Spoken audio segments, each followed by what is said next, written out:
तो मेरा क्षेत्र डेटा से संबंधित है, तो मैं उसके सिवा कोई और बात नहीं करूँगा। मूल निवास क्यों चाहिए, इन सब चीज़ों।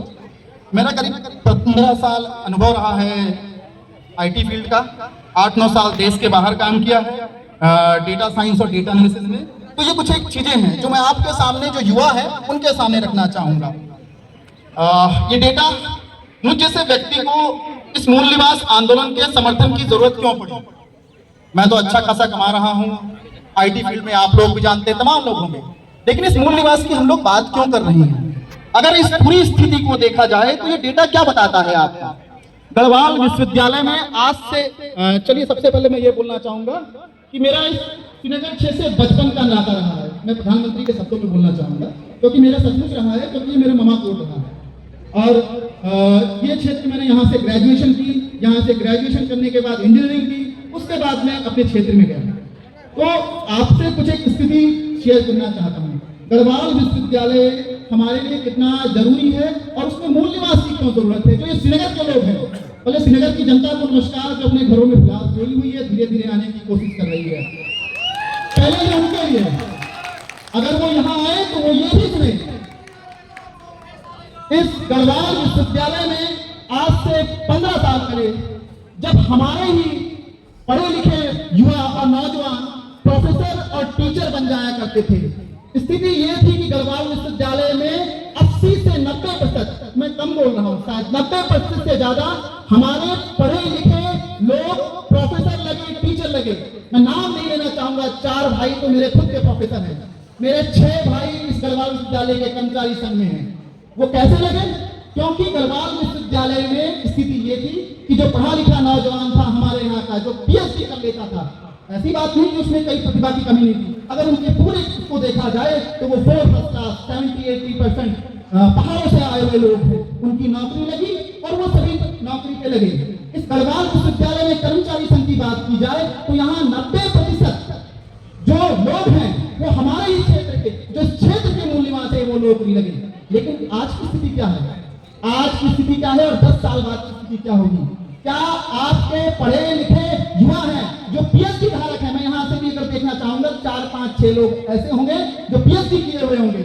आज की डेट में मैं देखना चाहूंगा हमारे गढ़वाल विश्वविद्यालय में छात्रों की संख्या, जो यहाँ के मूल निवासी छात्र, जो बाहर से आए छात्र हैं, जिनको उतना कम्पीट करने की क्षमता नहीं मिलती, उनकी संख्या क्या है? प्रोफेसरों की संख्या क्या है? आज तो वो टिके हुए हैं जितने भी हैं हमारे, चाहे वो प्रोफेसर हों चाहे छात्र हों, लेकिन आगे आने वाली स्थिति में अगर ये मूल निवास नहीं होगा, आप लोगों के लिए सीटें आरक्षित नहीं होगी, ना इस गढ़वाल विश्वविद्यालय में हमारे प्रोफेसर होंगे, ना कर्मचारी होगा और ना यहाँ का छात्र होगा। दूसरी स्थिति देखिए, ये पूरा डेटा है मेरे पास।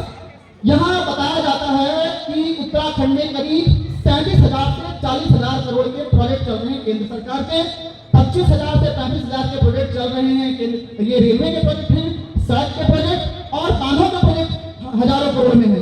अब उनमें से अगर डेटा पूछा जाता है सरकार का कि हमारे कितने लोग इन जो रेलवे के ठेके हैं, क्या रेलवे की कंपनियां हैं, जो सड़क के ठेके हैं, सेड की कंपनियां हैं, जो ये बांध के ठेके हैं और बांध की नौकरियां हैं, कितने हमारे लड़कों और युवाओं को नौकरियां लगी हैं? अगर देखा जाए तो बहुत ही कम संख्या में। यहाँ के ठेकेदार भी आप देखेंगे, विष्णु प्रकाश, आरएन चंद्रिया, ये गुजरात और राजस्थान की ठेकेदार कंपनियां हैं। क्या हमारे यहाँ के जो छोटे मोटे ठेकेदार हैं उनको ठेके भी नहीं मिल रहे हैं? आप में से इतना युवा लड़के, कितने लोगों ने यहाँ के डैम प्रोजेक्ट्स में, बिजली प्रोजेक्ट्स में, रेलवे प्रोजेक्ट्स में, मैं देख रहा हूँ इतने लड़कों को, कितने लोगों ने अप्लाई किया है और कितने लोगों का एप्लीकेशन स्वीकार हुआ है? नहीं है। आप जाके पूछ लीजिए, यहाँ पे प्रोजेक्ट चल रहा है रुद्रप्रयाग में, कुछ दिन पहले मैं आया था, वहाँ डेटा ऑपरेटर जो काम कर रहा है वो उड़ीसा का है, जो वहाँ पे काम कर रहा है गैंगमैन को जो काउंट करता है ये सारी क्लरिकल, वो व्यक्ति बिहार का था। और चीजों की बातों की बात करता हूँ, यहाँ पे कुछ दिन पहले आप लोगों ने सुना होगा नियुक्तियां आई, 600 नियुक्तियां एम्स में, सरकारी नौकरियां थी, जबकि ग समूह की सारी नौकरियों के लगता पूरे देश में सभी राज्यों में ये है कि वहां के स्थानीय और मूल निवासियों को नौकरी दी जाए। 600 लोग राजस्थान के लोगों को नौकरियां दी गई। आप लोग ऐसे बैठे रहे। वो कहाँ के लड़के थे? वो श्रीनगर के लड़के थे, वो रुद्रप्रयाग के लड़के थे, वो पौड़ी के लड़के थे, वो भटक रहे हैं। अब 600 लोग राजस्थान राजस्थान के। क्यों आए? क्योंकि यहाँ की सत्ताधारी पार्टी का कोई प्रभारी राजस्थान में बना दिया गया था। तो उसने क्या किया, अपनी तो कुछ चुनाव राजस्थान में लड़ना है, उसने 600 के 600 नौकरियां यहाँ पे राजस्थान के लड़कों को दी। अभी कुछ दिन पहले यही के क्षेत्र के नर्सिंग की नौकरियां आई, वो नर्सिंग की नौकरियों को कुछ दिन के लिए रोका है नर्सिंग अधिकारियों। क्यों?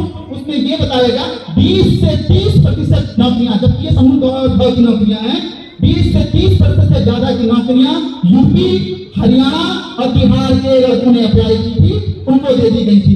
वो कुछ दिनों के लिए पद रोका गया। मुख्यमंत्री धामी ने ये कहा रोको, अभी नहीं निकालते तो ये पता चल जाएगा। और ऐसी कहानी है। कुछ दिन पहले आपने सुना होगा, पूर्व शिक्षा मंत्री अरविंद पांडे से पूछा गया, आपके 6 रिश्तेदारों का नाम है जो मूल निवासी बिहार के हैं, जिन्हें शिक्षा विभाग में नौकरियां दी गई हैं, तो उनसे पूछा गया कि बिहार के आदमी को यहाँ नौकरियां कैसे दी गई? तो नियम है, आराम से करेगा।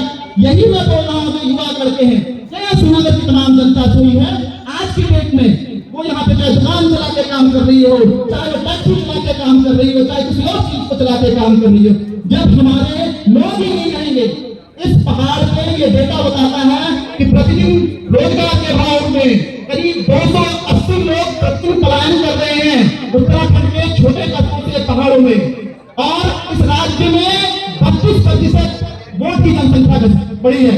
जब हमारे लोग दिल्ली, मुंबई में जाकर के छोटी मोटी नौकरियां कर रहे हैं, तो यहाँ पे 32% ये मेरा नहीं है, अनूप मटियाल जी ने एसडीएससी के उनका डेटा लिस्ट है, वो डेटा दिखाते हैं, निकालते हैं, तो उनका डेटा है 32% आपकी वोट की आबादी बढ़ी और पलायन आपका 280 लोग प्रतिदिन कर रहे हैं। तो वो 32% लोग आए कहां से? जो अगल बगल के राज्यों से थे वो आए थे।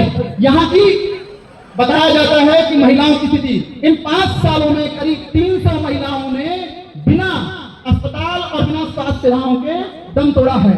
यहाँ पे बताया जाता है कि विधानसभा की सीटें जो 2002 में पहाड़ पे 40 और 30 से कम संख्या आपकी मैदानों में थी, वो 2026 के परिसीमन में पहाड़ में काली 22 सीटें रह जाएंगी और यहाँ पे खाली और पहाड़ में 22 और आपके मैदान में 48। मैं यहाँ के छात्र नेताओं को भी बोलना चाहता हूँ, क्योंकि ऐसा नहीं है जब मैं विश्वविद्यालय में पढ़ता था तो यहाँ के जो छात्र नेता थे यहीं के थे।